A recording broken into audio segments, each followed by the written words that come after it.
It's Friday night. The lights, the band, and everyone's decked out in red and black, rooting for the Central High Bobcats of Knoxville. Knoxville is a rural community. There's a lot of mountain folks around here. Though deep in the heart of the Bible Belt, here, football is religion. Fridays, everybody's excited at school to see how well we do. It's what our school revolves around, so it's exciting. But no one supports the Bobcats quite like the cheerleaders. And in the fall of 2014, there was a new girl whose spirit was sparkling, 14-year-old freshman Emma Walker. Emma really took cheerleading seriously. She really loved doing it, you know, it was one of her passions. She loved leading and she loved football games. She loved just being part of crowd appeal. Going into high school, being a freshman cheerleader, was that a big deal for her? She had done competitive gymnastics as a young child and then competitive dance. When she tried out for cheerleader, she was the only freshman that made it. So she was very tickled with herself. At only 5 feet 4 inches, Emma's a petite-sized powerhouse, but also a playful ball of energy, always moving to the beat.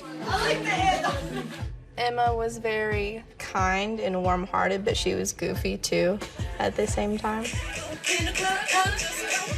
She could do the worm. You know, all of her other moves were kind of like, okay, Emma, you should probably stop now. That spunky cheerleader soon catches the eye of number 8, Central High's star player, Riley Gaul. He's like a speeding bullet on the field. Was he the classic jock in high school? No, he's a little nerdy on the side. A little to himself, kind of. From the outside looking in, you would just think he's just a normal guy. Friends describe him as a jokester. Raised by his mom and grandparents, Riley seemingly a contradiction of high school cliches. The star athlete, also a top student who loves to play video games. What did you think right away of this new boy that she was smitten with? Kind of boy next door. He came in very polite, very nice in the beginning. I thought he was a very nice-looking young man, well-mannered. What were the rules about dating and going out? And never would let them go out on a formal date. He could come over to the house. They would meet up after football games to eat and things like that. They had fun. They seemed like they really liked each other. We were happy for her that she found someone that she really liked. Her social media splashed with pictures of the perfect pair, paddleboarding, cuddling, silly in their selfies. Emma writing, "Look how lucky I am." Riley Gaul and Emma Walker were just this sort of quintessential high school couple, you know, the cheerleader and the football player. And what was the relationship like? At first, it was just kind of normal, like nothing out of the ordinary. He didn't really talk to us, her friends, a lot, but I was just like, oh, he's shy, like, new boyfriend. It just seemed normal, but then after a while was when we got kind of concerned. What concerned you?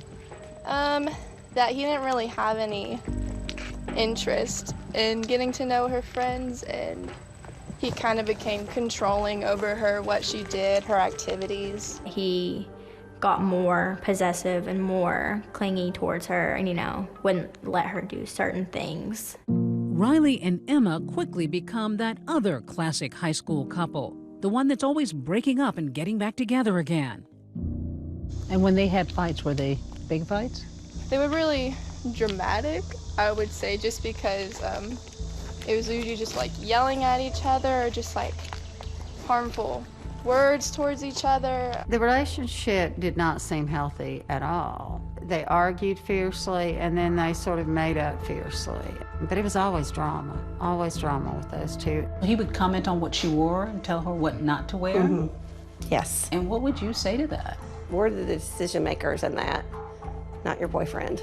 When things got really intense and bad, he would wait outside her work for her to get off, and he would just wait outside for hours.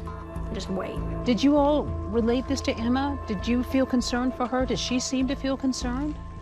I told her, and some of the other friends told her, just like, you could do better, like, we don't like him, but like, she just kind of brushed it off. She did her own thing. Emma's friends say the football star becomes aggressive. Take a look at some of his Snapchats to his girlfriend. I hate you. I hate everything about you. You're the biggest bitch I've ever come into contact with. Riley didn't speak to her the way that a guy should talk to a girl. He was just disrespectful. One message in particular alarms her mom, Jill. We, on one occasion, saw when I'll see your name in the obituary. He wrote that to her? He wrote that to her. And we questioned him about it. He said, I was just angry. That's when it started to get many more red flags. Emma's parents ban Riley from the house and take away her cell phone, hoping to stop the obsessed teens from communicating. It doesn't work. Riley gave Emma an iPod Touch, and she texted him through the Wi-Fi. For every nastygram he sends, there's a quick apology. Emma, I'm sorry for however I act to you. I love you more than words can describe. Did you attempt to break them up or advise her to break up? Yes, several times. But as you do that with a teenager, the more you butt heads, the more she is going to think he's in the right, because he had a way of isolating her and making her think that he was the only one. Hi everyone, George Stephanopoulos here. Thanks for checking out the ABC News YouTube channel. If you'd like to get more videos, show highlights, and watch live event coverage, click on the right over here to subscribe to our channel, and don't forget to download the ABC News app for breaking news alerts. Thanks for watching.